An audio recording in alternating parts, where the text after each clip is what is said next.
As time dwindles forward, our heroes find new power. Not only in themselves, but in each other. Power they wouldn't hope to obtain alone. Together, they felt they could take the world on. But could they? What does it take to erase a mistake? Fix a problem? The answers to this and more will be revealed in this episode of my Kenshi Army series. Starting off, I knew that I couldn't do much with these lowly numbers. Step 1 was to get Spade back under Phil's completely fair rule. The hero stood amongst the walls of the prison of the Great Desert. Everybody's courage was faded that day, so Phil had to go in alone. I was blessed with a passing herd of Garu. Hey, look over this way, we'll go a long way. So Kang slipped on his overalls and started practicing his best impression of Elvis Presley, and led his herd right into the slave compound. There was so much a hootin' and a hollerin' that Phil and Kang would slip through undetected into the slave quarters to crack open the locks of injustice and allow Spade to breathe the wind of freedom. Sadly, the cage that Spade was in was stingier than so to get the levels we needed, we would practice our locksmithing skills on less important members of the revolution. This required a lot of picking locks with low levels of successful picking, but the thing about Kenshian failure is as long as you're alive, you can go back and try again. The two rascals kept wanting to play outside with the guard and one of the prisoners they set free. But after a while, the lock was picked and Spade was free. In the poetic darkness of the night, it was time to make our gallant escape. The idea was to stay in the dark bits, but at this pace, we would be lucky to get out before sunrise. So, we got aggressive. Moving in close proximity to a guard was risky, but we couldn't spare any time. Towards two guards stationed outside the slave sheds, making haste and keeping our feet close to the cold desert ground. A possible sneak was found. Just as things looked clear, a guard being relieved of his post coming right upon us.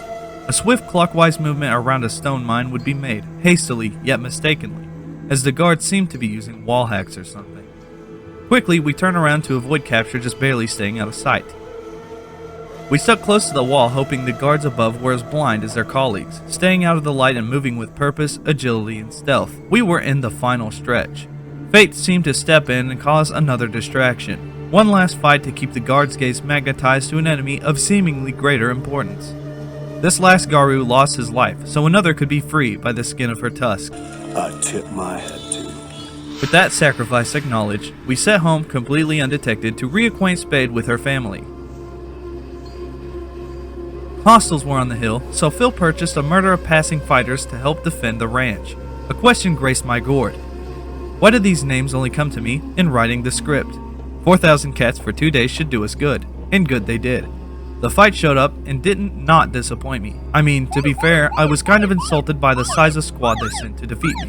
I mean, only 12? I know it's an attractive number to individuals who enjoy Manga, but I like a challenge and not being in prison. Having separate squads was a good play because I took advantage of them by sending my rangers to fight the enemy rangers. Meanwhile, the heroes were doing their thing. No big deal. Pretty soon after vanquishing most of the original party, my complaints would turn into praise as some wild slave hunters appeared. Now it's getting interesting. And by that, I mean it's not. They showed up, took our cripple, and left. I searched the nearest bar for fightable meat, but all I got was about as useless as a suitcase full of buttholes. To find new freedom fighters, we would need some airplane tickets. To the town of Shobatai we would commence.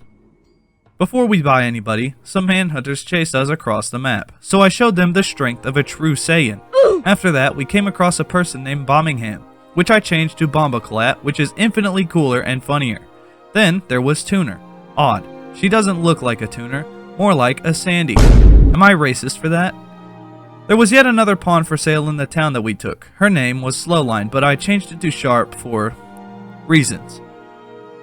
I got jump scared, erasing my innocence once and for all as a result. And we continued on to another settlement, a little town in the middle of nowhere named after what your sister made me do last night on our bi-weekly Skype call. Bombaclat and Sharp got wiped out on the way, but with pain comes gain. Flash Goods was purchased alongside 80. We spent most of our money and I was proud. With this pride, I would return home. Upon our return, I gave the new skin to Logan for training, but only his elite needed training. Some of them went to the shack to use the beds for recovery. These new skin would also get a toothpick launcher and be expected to give their lives for Phil and the New Republic. Hopefully though, death wasn't something that would happen with such good medics as Medic and Shavid Dade, right? Right? Right? Right?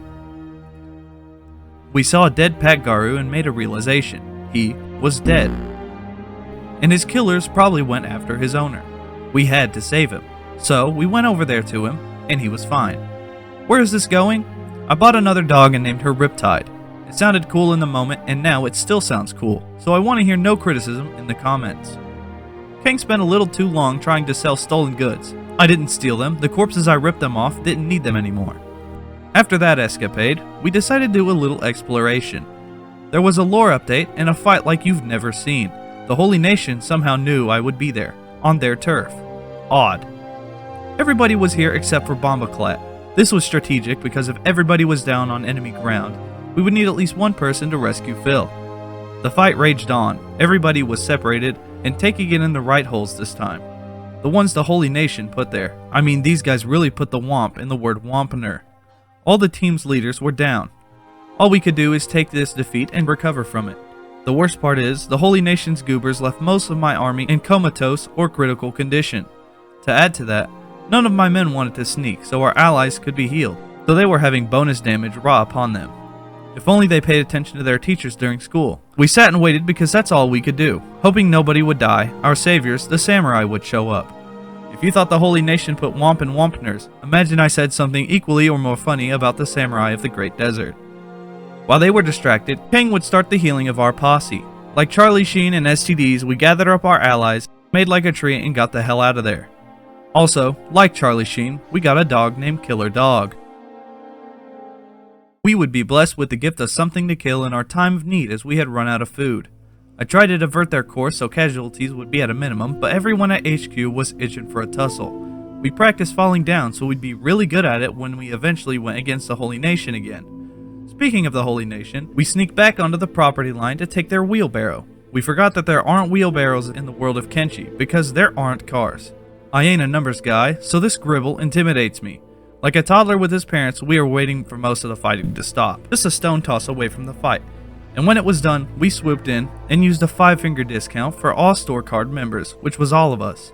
Once everybody weighed enough to confuse a highway cargo scale, we set off towards home to get a paycheck. Well, after collecting a random 1,000 cats bounty. With a moderate amount of dollary dues and my hopes set higher than Juice WRLD right before his unfortunate demise, I was ambitious to create. My passion brought upon Sans a wind power generator and a shack with 4 more beds.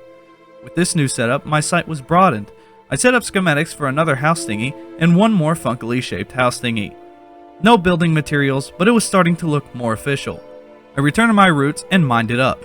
With nothing but a dream in my heart and my imaginary pickaxe, I began slowly chipping away at a deposit of copper. Watching my character mine helped me deduce that video games practically play themselves these days. I remembered something. Where is Hep? Well, she thought it'd be funny to hide in a box in somebody's house overnight, but the joke was on her once the auto-locking door locked her inside a stranger's house, leading to her becoming tonight's biggest loser and being tenderized by all the king's men. Anyways, this technique helped us reach our fundraising goal of anything more than what I had, and it brought me great happiness. And people say that's the thing money doesn't buy. After a quick exchange of fluids and items, the Rangers had some things that would stop a bandit and make them ask, is that legal? We all know it completely is, and if you say otherwise, you haven't tried it yet. Now that they're armed, that's one less thing to worry about. These Mormon solicitors, however, are a different story. A silly little group of slavers was on a tangent towards a place where slavers go to die. Our men assumed the positions. This was going to be a big one. The archers anchored the high ground. They were placed there as a last line of defense. The head honcho did his little speech while Phil farmed for Aura, and the fight began. The heroes, overzealous, were going headfirst into the enemy's front lines despite my strict orders to stay at the front of the fort. I was trying to lure the enemy close to the Rangers so the battle could be the most efficient, but just like everybody's first time, my uncle was there and ruined that prospect. The close threat had been dealt with, and it was time to storm the jungle. By that I mean bounce back and forth between the far and short sides of the property, still trying so hard to get them to come to me. Hey guys, when Phil says the fight's over, the fight's over. It persisted almost to midnight. It was a rough ride, but we lasted long enough to exhaust the enemy. They should have never messed with a like Phil. The fight was still slowly sizzling out. The enemies we weren't able to immediately kill had potential to get up and wreak further chaos. It is amongst this chaos that I declare, with a heavy cock, that Flash Gitz has died. He wasn't with us long, but he'll always be a part of the revolution. and our hearts, and in our history books, and this video, and on our business cards and billboards. Oh, and the credits. You can't forget that. I never thought that could happen. I never knew it would make me feel so empty and neutral. Dearly beloved, we're gathered here today to talk about a weird little stickbug dude. He died apparently, fighting some slavers or something. Bummer, I know. As I put him in the ground, I get bragging rights as the last guy to sniff his junk. He died a sad death, I think. I wasn't paying attention. I don't even feel that bad about it. It's like I've seen so much death that it doesn't even bother me anymore. Living beings doing what they do best, and that's dying. I can't say I'm surprised. He wasn't very experienced or strong. Man, where's Logan? It's not fair that we have to sit through this boring-ass procession and his units get to stay home and play on their Xboxes? Anyway, the guy had a knack for being obsolete and inferior in literally every way except one. Being ugly. He was exceptionally hideous. Hey, where are you guys going? I was just about to cut the cake. As it turns out, some Grinch-type fella is intruding on our private property. It's about time. I was getting bored. And they're trying to turn my men into slaves? Happens more than you think. Can't even have a funeral in peace. We killed him up, put the stuff from the bad guys into the chests, and Phil's bidding was completed by his most trusted canine. At this point, I had collected so many swords and armor that I figured I would need a place to store all these goodies. In other words, a place where my spoils would gather. As we headed into town to sell the goods, some bloodthirsty bastard trying to avoid a murder charge killing a person fired 8 to 12 sentry bolts right into the spine of Killer Dog, who, need I remind you, is a pup. Luckily, you got that badge to hide behind, buddy. I'll cut you down soon enough. We found a place to grab some grub, and they said they wanted 6,000 cats, which is insane for a burger made by millennials with fades and beards. Those glasses aren't real. Come on, you're not fooling anybody.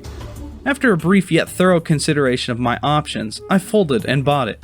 What's strange is, when I paid, it brought me to a character customization screen. Is she going to give me the burger eventually? Does she transform into food? Only time will tell. We picked up a leg for my favorite nugget in our posse, and had a bit of fun while we were under the neon lights. We made it home with new apostles. Soto the Killing Machine, Nico, Trans Am, Jag, Hezrick, and another dogs named Wrecker and Materials, or Matt for short.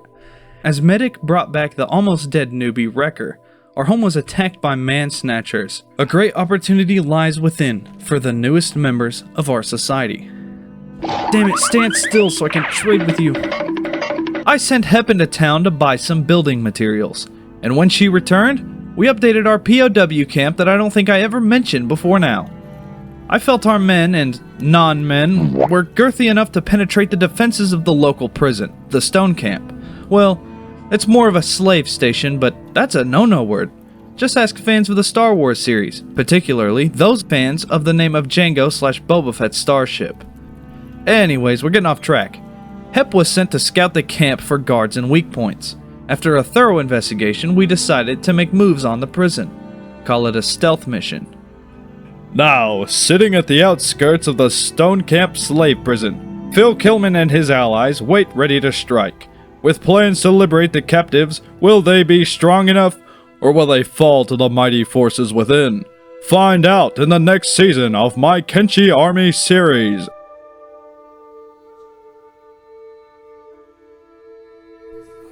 There's just a couple of things I wanted to say. Thank you to my almost 440 subscribers at the time of upload, and I want to apologize for getting you all hyped up and leaving you guys out to dry for so long. Go look at my Patreon for more info. There's a detailed post there that's free to look at if you're interested. I just really don't want to get into it in this video right here. Another thing I want to apologize for is my microphone's quality inconsistency. I'm kind of new to this thing. I got a Yeti microphone, the G-Hub. Anytime I restart the computer, try to turn the gain up, it's just a mess. I don't know why it does that, it's just weird. Whatever. If you made it this far and you enjoyed the video or you learned anything, leave a like. And if you didn't enjoy it or didn't learn anything, don't leave a like. My name is Past Normal. Have yourself a good day.